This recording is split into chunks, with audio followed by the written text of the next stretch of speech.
All right, so I tried recording this video at the park, but it was far too windy today. I wasn't getting good audio, so we're gonna remake it here in the comfort of my nice quiet home where there's no wind.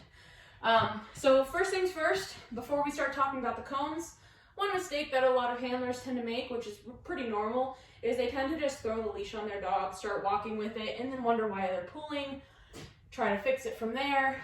My goal here is to stop the pulling before it starts. So what we're gonna do is we're gonna set some cones apart, about one small stride apart. So a small baby step apart, and you wanna set it up for the side that your dog is gonna be walking on. So I have the cones pressed to the right here because my dogs walk on the left. They'll be nice and in frame here. And all you're gonna do, before I bring a dog out, I'll start at one of these cones. You're gonna go ahead, at each cone, you're gonna take a stride, and right when your left foot or your second foot starts to hit the ground, you're gonna go ahead and you're gonna mark and reward for remaining in heel side position. What I tend to do is I start my dog at the first cone and I just reward them for staying in heel side position before I even start moving. Some dogs need a lure, so if you need a lure to keep your dog in position, that's totally fine because that lure can be faded out. What I tend to do is I have my lure right here, and then I start taking it away, rewarding right in front of the dog, and then putting my hand in position where I usually hold it until eventually going into a relaxed position. So what I'm gonna do is I'm gonna take, not you, go Stella, Platz, bleib. I'm gonna take Tony here, and we're gonna put him into heel side position first, and then we're gonna start little baby steps, and I'll show you what those baby steps are gonna look like. Tony, come. Come on, bud. I know you're sleepy. All right, so we're gonna start him at this first cone here, using that rear end awareness that we taught before. I'm just gonna sit here and I'm gonna click and reward right here. I'm not even gonna add any movement quite yet. And then I'm gonna go ahead and I'm gonna start my baby steps. So right here, good. Right when my second foot starts to hit the floor, I'm gonna go ahead and mark and reward. Good boy. Good job. Good. And if your dog walks ahead of you, I actually recommend doing this on a leash, regardless of if you're in the house or not, because some dogs do respond better on or off leash. Practice off leash first, and then take the leash away. If your dog walks ahead of you by the third or fourth cone, go ahead and restart. Go back to the beginning. Put your dog in heel. Good boy. Maintain this heel position right here. Good job.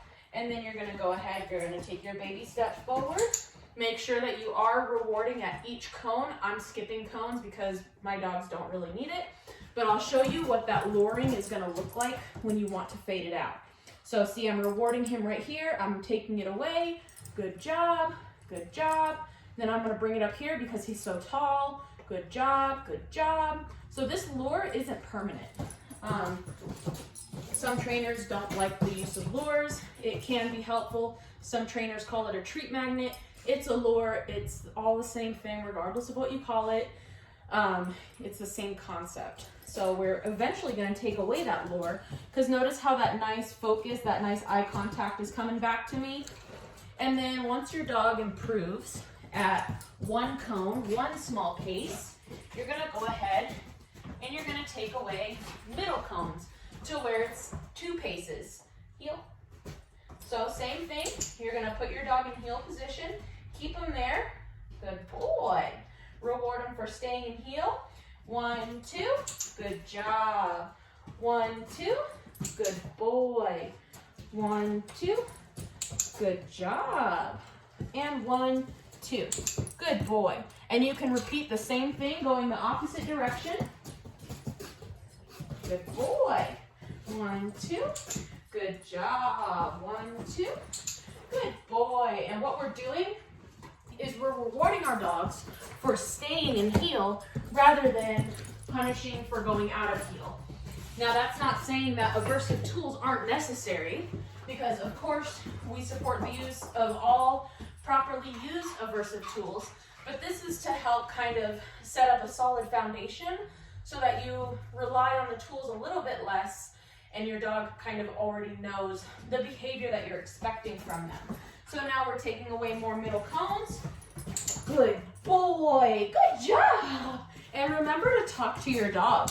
A lot of our dogs do really well when we keep our tone really nice and high. Tell them that they're doing such a good job. Yes, you are. Good boy. And then you can take away this middle cone until you're just going cone to cone. So one side of the room to the other. Good boy. Good job. So by doing this, you're starting with a very high rate of reinforcement because I have about, I want to say 8 cones. And then you're lowering down to a smaller rate of reinforcement or a lower rate of reinforcement. And then eventually you can take the cones away. Once your dog is comfortable going in a straight line back and forth, then you can start incorporating some more of those turns. Good boy. And randomly clicking and rewarding. What you want to do is you want to start in an easy environment first. So your driveway, your backyard, inside. You don't want to move on to, say, grass or a public park until your dog has a solid heel in an environment where he's comfortable. And just like with, the paws up, you want to lower your criteria just slightly when you go into new environments. So say if I take him to a Walmart, I'm not going to expect this nice, precise heel because the lighting is going to be different, the sound's going to be different, there's going to be different people, there's chances of there being different dogs, there's different smells going on.